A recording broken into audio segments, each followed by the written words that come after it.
Hey guys, so yeah, with Warren Gatland announcing that he's no longer going to coach the British and Irish Lions, and with Andy Farrell now seen as the clear favourite to coach the side for the 2025 series against the Wallabies in Australia, I thought, why don't we come up with a side which Andy Farrell would select right now, going off the Rugby World Cup that we just saw, going off the performances we saw from all the players that he would select right now if he had to. But yeah, before we get into this, make sure to like the video, guys, subscribe to our channel, and definitely have a comment below to let me know your British and Irish lines that you think Andy Farrell would select going off what we just saw within the Rugby World Cup. But yeah, let's go into this. So as you can see right here, this is the front row that I've selected. I've gone with the likes of Andrew Porter there, number 1. I've gone with the likes of Dan Sheehan at number 2.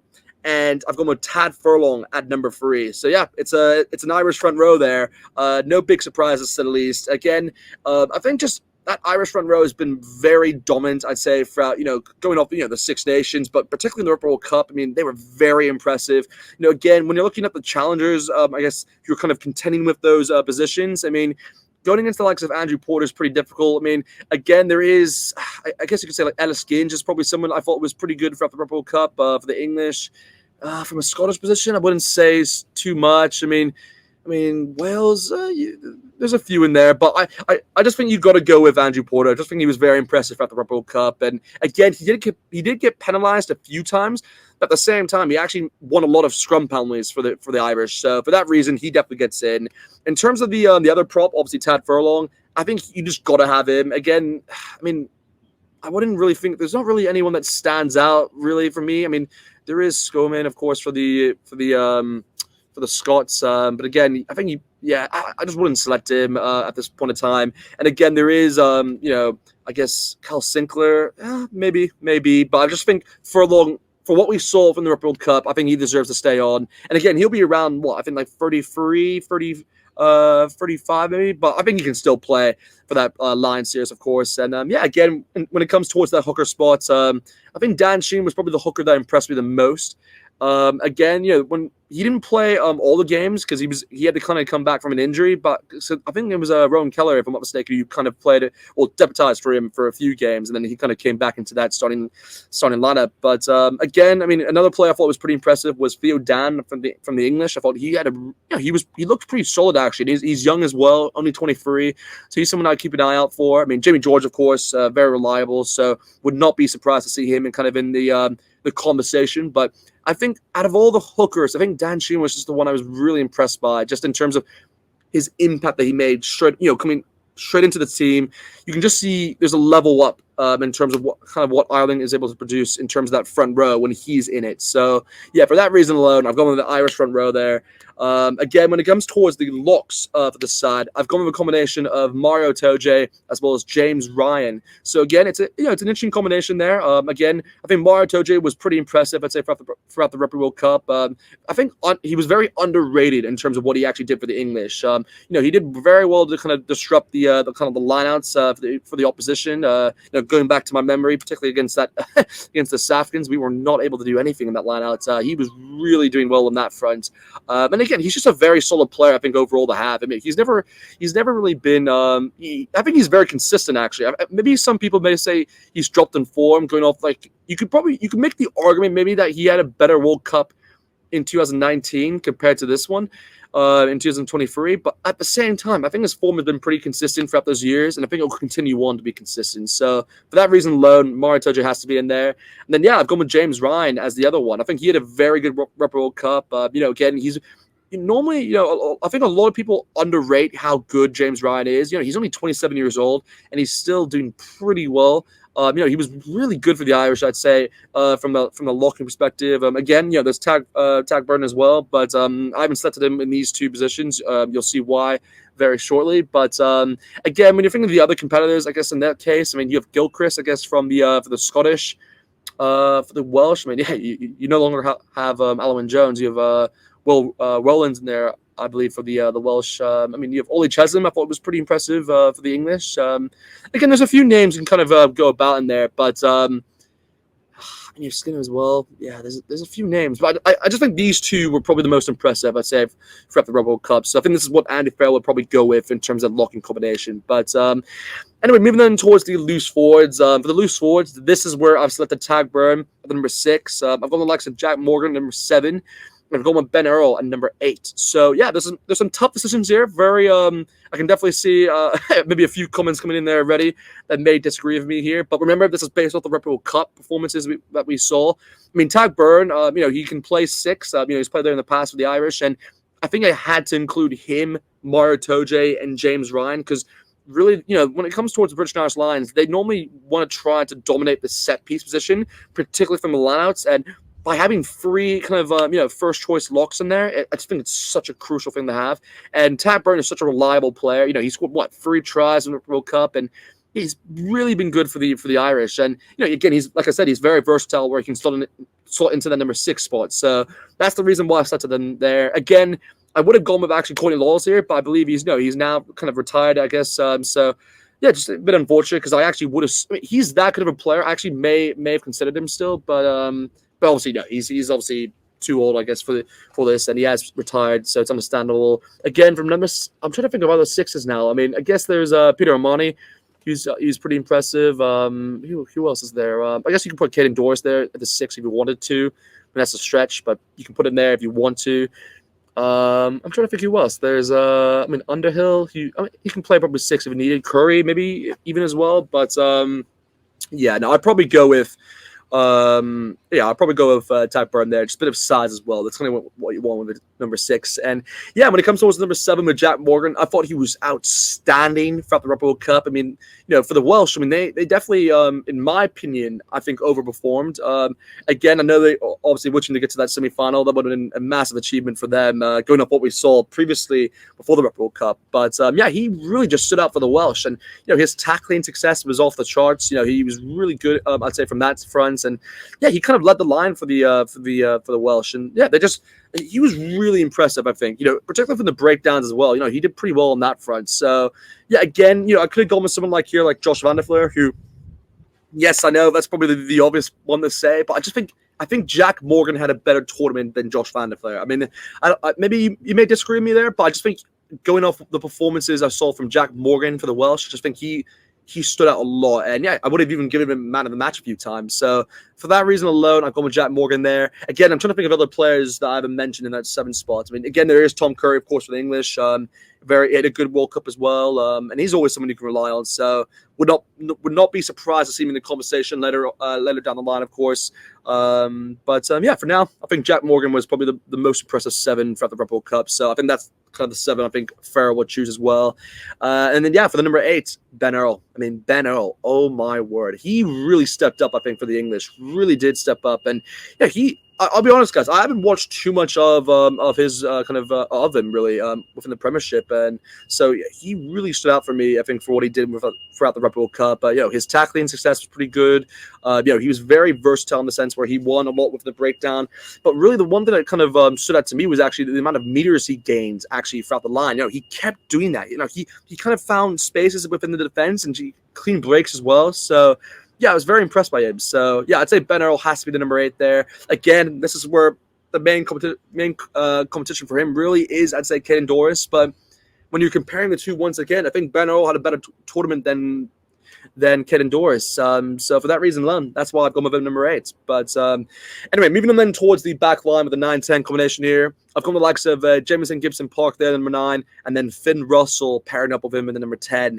I think you got to go with these two. I mean, first of all, with the 9s, there's not really a lot of, I guess, world-class 9s, I'd say, that the British Irish Lions can choose from. I think he's probably the one that stands out from the rest. And yeah, he's been brilliant for the Irish, since he's come in. And yeah, again, he's been really consistent for them as well. And he's able to find, kind of pockets of space pretty easily, kind of the one that brings back to me immediately is that try against the All Blacks in that quarterfinal, where he kind of just got the ball, found a space, and just found it directly, just sniped his way through.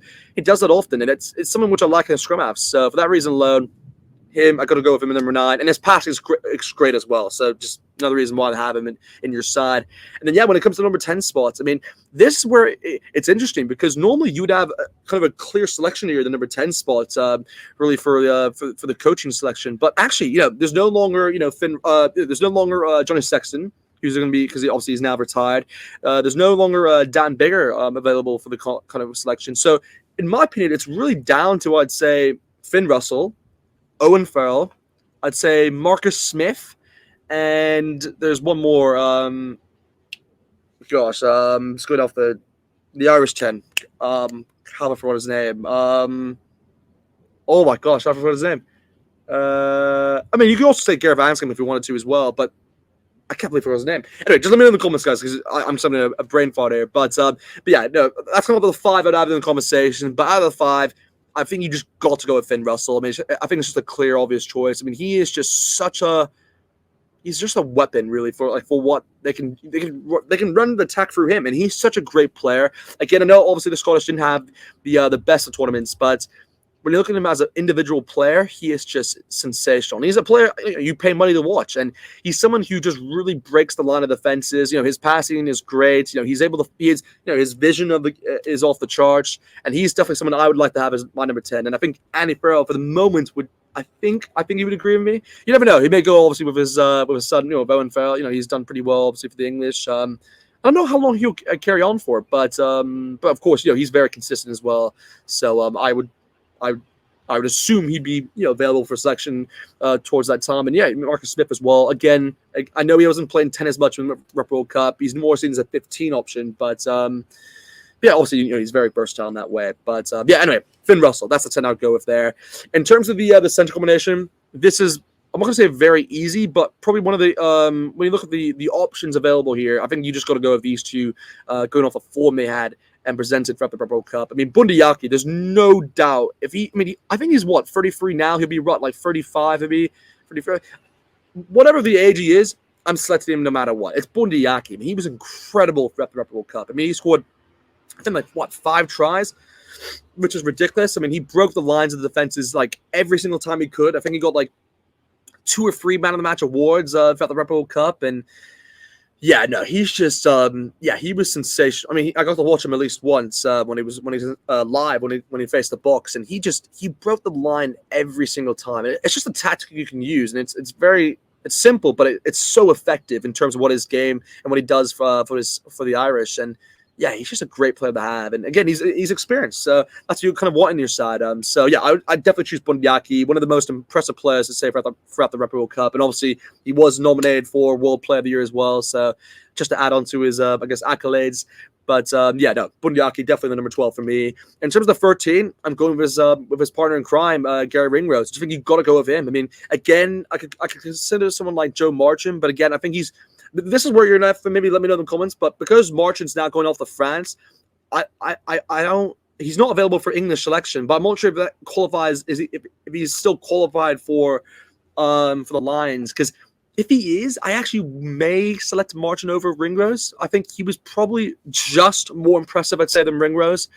I'd say throughout the competition. So if he is, let me know in the comments, because that's the one where I'm a bit uncertain about how it comes towards if players move to France, if they're still able to play. I think they are, actually, because I've included another player here who is now playing in France, but we'll see. But we'll see how it works. But yeah, I'll put Gary Ringrose in there for the meantime, because I think he's just he's very impressive at the World Cup. Kind of very underrated in terms of what he did. Kind of just was chill about it. Just very consistent performances, and just him, and obviously that combination with Aki and Ringrose is something to think about as well. Farrell, obviously, he chose a lot throughout the World Cup, so he knows the kind of the damage which those two guys can kind of put on the Wallabies when it comes towards 2025. But anyway, moving on then towards the final three. This is the final three I've gone with in terms of the wingers and fullback. I've gone the likes of Henry Ondale, of course, the number 11 spots. I've had to convert him there for the reason that this Lewis is at number 14. And then, Hugo Keane, number 15. Again, when it comes towards the 11 spot, it's an interesting one, because I don't think there was an 11, in my opinion, who stood out within the World Cup as more than. So there's a list of number 14s, by the way. There's Darcy Graham for the Scottish, who had 5 tries to his name. There's, of course, Henry Rondell, who had 5 tries. There's Lewis Zamet, who had 5 tries. I mean, all 3 of them are impressive. And again, when it came towards choosing between them, I think Lewis Zamet is the one that stands out for me. I'd say out of the 3. I just think he's just so cool to watch. I mean, his speed alone is just, it's incredible. So yeah, I mean, he can break lines. He can spread the opponents wide and just yeah, just dash his way through. So yeah, for that reason, though, it's Louis Rees-Zammit, 100%. Number 14 spot for me. Number 11, again, there's not really one that I said that kind of stood out. I mean, you never know. Later down the line, of course, Duan van der Merwe is the clear, I think, number 11 choice to say, he kind of gets back into form. I mean, same with James Lowe. He actually had a great tournament, but I just wouldn't choose them two at the moment just because I just don't think they were as impressive as, Henry Rondell or Darcy Graham, who I was really kind of deciding between them two for that 11 spot because I feel like they deserve it to at least be in this side at least. And again, it comes down to this conversation where I know Arndell is now obviously representing Racing 92 in France now. So I don't know if he's available for selection. If he's not, I'll put Darcy Graham in there. But for the meantime, that's kind of like the wingers I've selected for this side. And then, yeah, in terms of the number 15 spot, I've chosen Hugo Keane. I think he was just very impressive for the Irish. Really just, he was, I think you can make the case. He was probably the, how do I word this? Is he third? He's like the third or fourth choice to say best fullback we saw throughout the Rep World Cup. Again, I'm putting like Williams, probably Bowden Barrett, and I guess who else? Is there I wouldn't say Will LaRue. Maybe he's third choice actually. Now that I think about it, I mean, there's Thomas Ramos actually. Ooh, that's a tough one. Maybe actually no, I put Thomas Ramos ahead of him. So yeah, he was probably the fourth best, I'd say. I guess fullback for the Rep World Cup, and yeah, Hugo Keane, just an incredible player. Really, just he glides past players. It's kind of really cool to see. He's very like not what's the word? He's able to kind of change his pace and direction really quickly, and it's something I admire actually because there's not a lot of players who can actually do that. And yeah, he has vision as well. His kicking is great. So yeah, no, I put Hugo Keane there as number 15, and yeah, just someone you can rely on. But yeah, anyway, that is the XV there for the British and Irish Lions that I believe Andy Farrell would select if he could right now, going off this what we just saw from the Rep World Cup. Obviously, let me know in the comments what you guys think. Let me know what your 15s would be. Obviously, like the video, guys. Really just like the video. Would greatly appreciate that. Subscribe to our channel, guys, if you haven't already. And yeah, I'll see you guys next time.